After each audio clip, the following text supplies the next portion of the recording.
Now introducing Stephenie Donnell.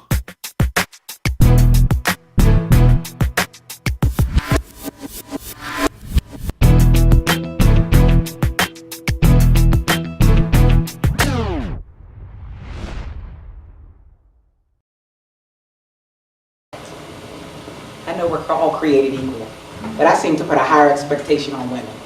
I believe it's because women are the lovers and the nurturers and the healers of people. A woman can have a conversation with anyone and the person leave with a change. They'll have a change of mood, a change of attitude, a change of heart, and a whole different way of looking at things. My mother was just that woman. Women would go out of their way just to speak to my mom and glean from her wisdom. And she had a lot of wisdom to pull from. My mother was very influential among my peers. Even 10 years after her passing, so many people speak so highly of her. I guess this is the part of the story where I say I want to be just like my mother. Well, let me stop you right there and say I've spent the majority of my life trying not to be like my mother. Don't get me wrong, she had some amazing qualities. She was a great friend. She loved with her whole heart. My mother would give you the shirt off of her back. She even took one of her friends in with their 4 children and allowed them to come into our home with me and my 3 siblings, our already crowded home. So we learned how to love and share with strangers.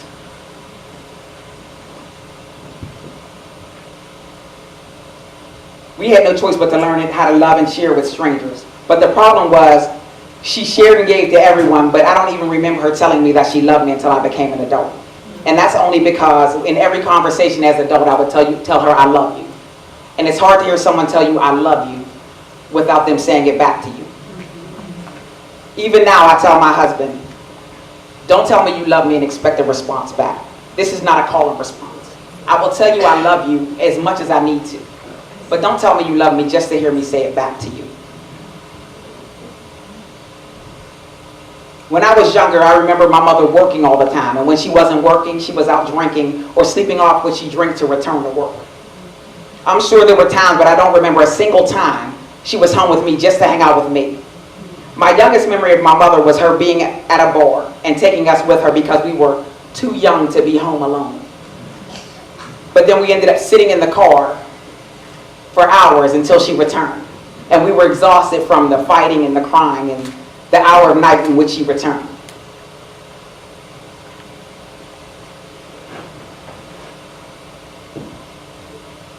But as much as I didn't want to be like her, there were many things about her that I loved. Like how young women would just come to our house just to have time with her, just to talk to her and glean from her wisdom. How she was so loving and real at the same time. How she was a fighter and wouldn't allow people to just do anything to her without a fight. Usually verbal, but if you mess with her children, it would get physical. When my mother got older, she became sick and was in and out of the hospital. So now not only was she not home from working or partying, but there was another contender for a time, the hospital.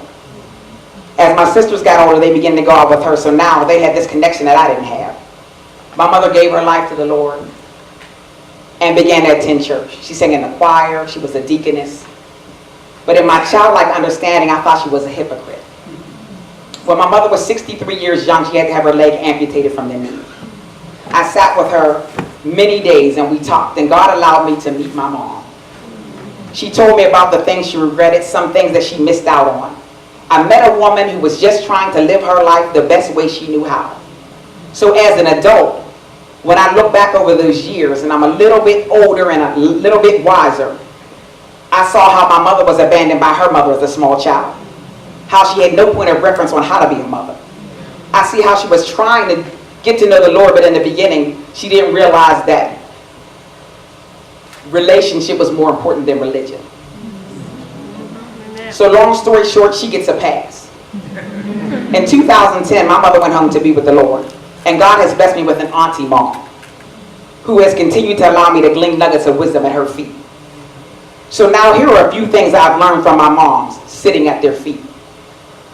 First, always take time to let people know you love them and that they matter. There will come a day when one of you won't be able to say I love you. Quality time beats money spent hands down.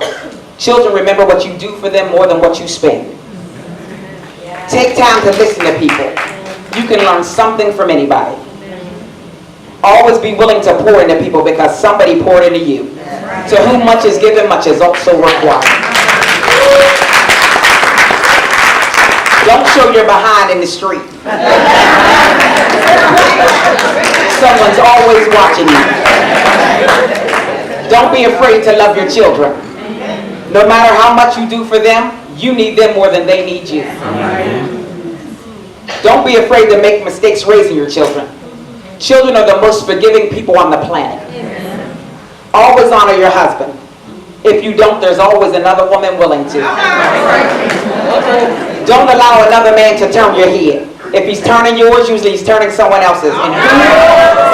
And who wants to share a man's time? Being a black woman is a blessing. Keep your head up.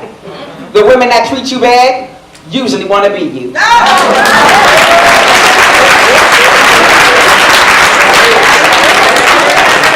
With God, relationship beats religion every time. He wants to know you, not just what you can do. You have the power to do whatever you choose to do, be whoever you choose to be, go wherever you choose to go. So do, go, and be all that you can be.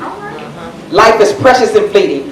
As I look at the women who've come across this stage and have shared this stage with me tonight, I'm standing in awe of God. Not only has He made each of us in every shade from vanilla brown to the richest dark chocolate, but He has also empowered each and every one of us with the power to overcome. The black woman is a source of life and love like none other. We have overcome many challenges and obstacles by positioning our hearts toward God with an attitude of gratitude, noting He is the source of our supply. To God be the glory for all the things that He alone has done.